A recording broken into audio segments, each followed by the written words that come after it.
Para ka na sa airport dun, no? Ganda, no? How about you? Happy? How about you, George? Happy or happy?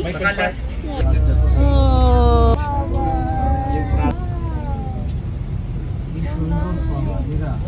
Grabe ang terminal ng bus. Parang airport. Yeah, bus terminal lang to. Ayan, si Kariki. Natid pa tayo sa terminal. Papuntang Macau. Departure court din. Oh, kasi ibang bansa na naman eh. We're supposed to ride ferry, but it's better to ride in the bus daw. And it's the new way of transportation here. Makulit ang nanay nyo. Paano ako naging makulit? Eh, mga gamit nyo yan. Times 3 clothes pa.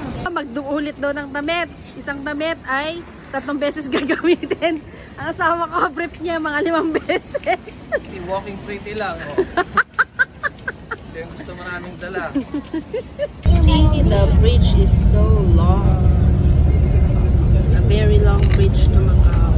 When we first time got here, there's no bridge like that yet. We ride in ferry. Kay tagal mo na nawala. Babalik ka rin. Mas malawak pa sa airport ng Pilipinas. Pabihila. Samantalang basta yung